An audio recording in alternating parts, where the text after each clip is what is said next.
Meu nome é Thea Tvod. Tenho 38 anos. Mas, se você me visse há alguns dias, me encontraria sentada na mesa dos réus, em um tribunal. Ali, um advogado vestindo um terno caríssimo me chamava de sequestradora. E as 3 crianças que criei por 12 anos eram listadas como minhas vítimas. Do outro lado, minha própria irmã chorava de forma dramática em um lenço que nem sequer usava. Há 12 anos, essa mesma irmã estacionou na minha calçada, soltou o cinto dos filhos e me pediu apenas 1 hora. Uma única hora. O que eu ganhei? 12 anos de febres, lancheiras e pesadelos de madrugada. Ela ganhou uma fuga perfeita. Agora, ela voltou. Com luzes novas no cabelo, um advogado caro e um processo dizendo que roubei a família dela. Mas nenhum deles sabia de uma coisa. Dentro da minha bolsa, embaixo do talão de cheques, estava um envelope lacrado. Um envelope de 11 anos atrás, nunca aberto. O que aconteceu quando o juiz finalmente abriu aquele envelope? O que ele me perguntou e o que respondi? Eu vou te contar. Prometo que vale a pena esperar. Bem-vindo de volta ao canal. Aqui, contamos histórias intensas de traição e de quem escolhe ficar. Deixe seu comentário e se inscreva para não perder o que uma mulher como eu faz quando decide quebrar o silêncio. Deixe-me levar você de volta a um sábado de junho, há 12 anos. Eu tinha 26 anos, morava em uma casa simples na Cherry Lane e trabalhava todas as noites como garçonete, guardando cada gorjeta para a escola de culinária. Às 9h15 da manhã, a minivan da minha irmã, Kendra, estacionou. Ela era viúva há pouco mais de 1 ano e veio caminhando com a pequena Eli no colo como se carregasse uma bolsa velha da qual já tinha se cansado. Eli tinha 1 ano e febre baixa. Jonah tinha 3 anos e dormia de pé. Mara, de 5, segurava os sapatos de todos. Atrás deles, Kendra arrastou 2 sacos de lixo cheios de roupas e os jogou na varanda como quem deixa doações. Ela cheirava a cigarro e baunilha, e olhava fixamente para a van. Disse que tinha um compromisso urgente, empurrou a bolsa de fraldas nos meus braços e me deu aquele sorriso que sempre a livrou de tudo. Só 1 hora, eu juro. Antes que eu pudesse perguntar algo, ela já estava descendo os degraus. Mara acenou para a van até sumir na esquina. O resto da tarde foi picolés, desenhos e a febre que cedeu às 4. Às 6 da noite, liguei para Kendra. Nada. Às 10, eu estava na janela com Eli dormindo no meu ombro, vendo cada farol entrar na rua e passar direto. A luz da varanda ficou acesa a noite toda. A van nunca mais voltou. Na segunda-feira, o telefone dava direto na caixa postal. A polícia me disse que adultos têm o direito de desaparecer e que não era crime deixar os filhos com familiares. Mas o pior eu descobri no apartamento dela. O proprietário me deixou entrar na terça porque ela devia o aluguel. O lugar estava deserto. Armários vazios, cabides levados e o berço já vendido na internet. A vizinha contou que o caminhão de mudança foi lá na quinta-feira anterior. Enquanto eu trabalhava em um turno duplo na lanchonete, minha irmã empacotava a vida e, no sábado, usou minha varanda como a última tarefa de uma lista de mudança. Minha mãe, Ruth, sentou na minha cozinha e disse o que repetiria por 8 anos: ela vai voltar, Thea. Ela é a mãe. Eu queria acreditar. O luto pelo marido falecido faz coisas estranhas, pensei que ela só precisava respirar. Mas uma noite, cobrindo a Mara de 5 anos em um sofá-cama improvisado, ela olhou para mim e perguntou: tia, a gente fez alguma coisa errada? Segurei o choro e respondi: não, meu amor. Alguém fez, mas nunca foi você. Criar 3 crianças da noite para o dia acontece assim: no começo, você faz muito mal. Depois, um pouco melhor. Até que percebe que já se passou 1 ano. Guardei meu sonho da escola de culinária na gaveta e aceitei cada turno extra na lanchonete.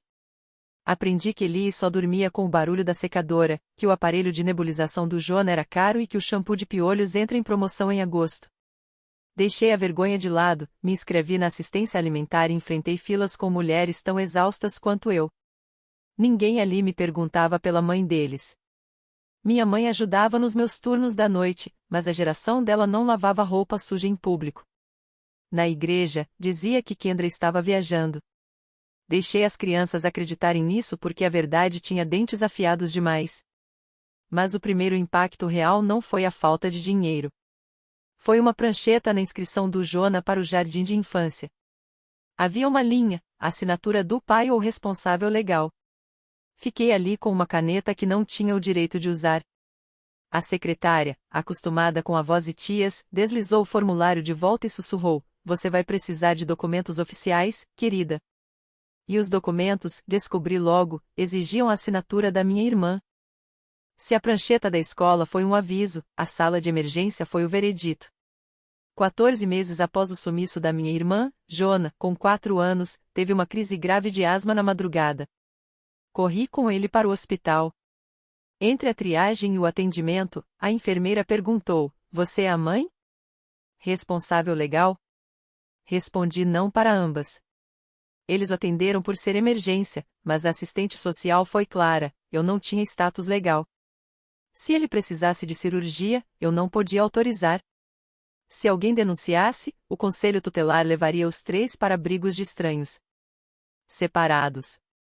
Ali, no estacionamento, tomei a primeira decisão fria da minha vida. Na segunda-feira, contratei uma advogada. O caminho era guarda legal, mas precisávamos da assinatura da Kendra. Ninguém sabia dela. Contratei um investigador particular por $1.800. Em 9 dias, ele a achou em Tulsa, trabalhando em uma casa noturna sob o nome de solteira. Raspei minha poupança da culinária e dirigi 1.400 quilômetros. Ela me encontrou em um motel da Rota 66 para eu não ver onde morava.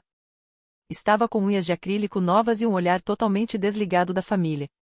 Coloquei os papéis de guarda na mesa. O tabelião chegaria às 3. Kendra folheou as páginas como um cardápio. Não perguntou pelas crianças. Olhou nos meus olhos e perguntou o que ganharia com aquilo. Quero ser cuidadosa aqui. Essa parte guardei por 11 anos. Houve um preço. Ela escreveu o valor em um papel do motel. Quando li, algo em mim silenciou para sempre. Eu paguei. O tabelião veio, ela assinou, e enquanto eu guardava a pasta, Kendra acendeu um cigarro, sorriu e disse: "Você sempre quis brincar de casinha com meus filhos. Parabéns." Parei na porta e respondi firme: "Não estou brincando. Sou apenas aquela que ficou." Voltei com os papéis que valiam mais que meu carro. O tribunal me deu a guarda naquele outono. Os 10 anos seguintes passaram voando. 5 anos depois, tentei adotá-los formalmente. Gastei $4.000, mas o processo morreu porque Kendra contratou um advogado só para contestar e sumiu de novo. A lei sempre deixa a porta aberta para as mães. Aprendi a dormir ao lado de uma porta entreaberta. Ainda assim, a vida ficou boa. Abri a confeitaria Bluebird há 6 anos e comprei a casa na Cherry Lane há 5, para evitar mais mudanças. Preparei 4.000 lancheiras, cuidei de braço quebrado e feiras de ciências. Eles me chamavam de Antê, e eu não pedia mais que isso. Mas todo ano, em junho, um cartão postal em branco vinha na mala direta. Sem assinatura, sem mensagem. Uma praia, um cassino, uma montanha. Minha advogada disse que não havia o que fazer. Guardei todos na gaveta com um elástico. Alguém lá fora sabia nosso endereço. Alguém nos rastreava. Um cartão por ano, dizendo absolutamente nada. Há 8 meses, minha mãe teve um derrame na mesa da cozinha. Ela tinha 71 anos. No funeral, a Eli segurou minha mão tão forte que meu anel deixou marca. Fiquei pensando que minha mãe morreu acreditando que a outra filha chegaria atrasada, como sempre chegava para tudo. Ela não veio.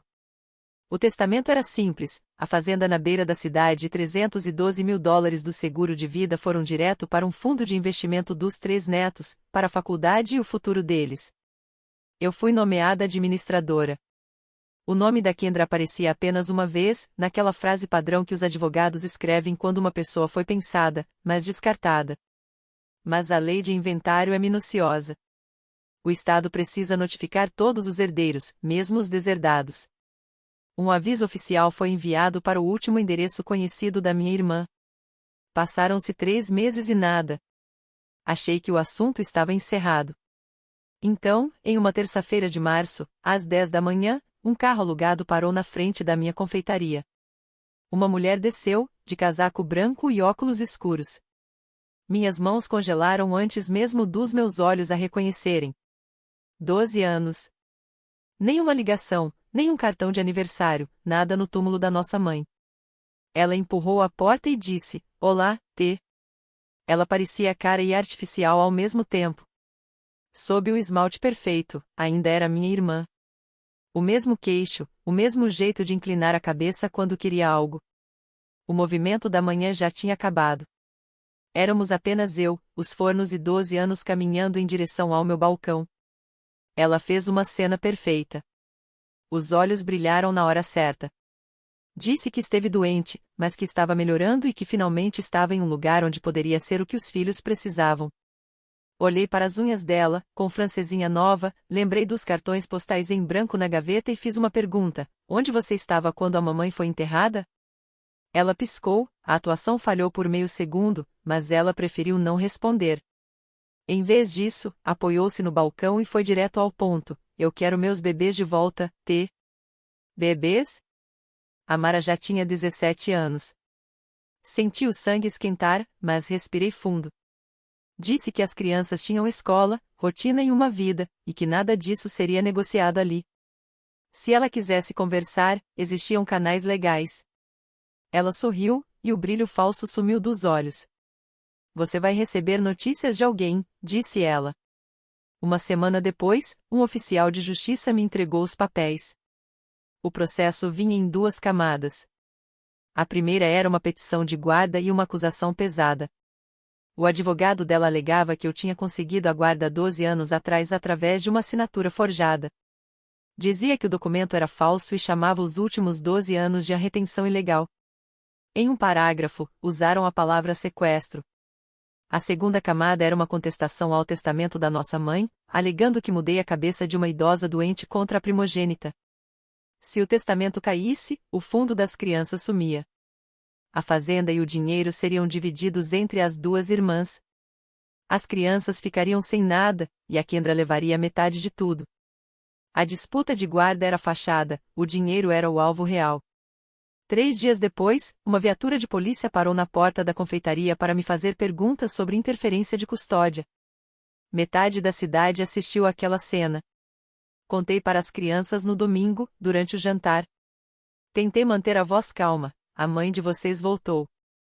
Ela entrou na justiça para rever a situação, mas os adultos vão resolver isso e nada muda na rotina de vocês."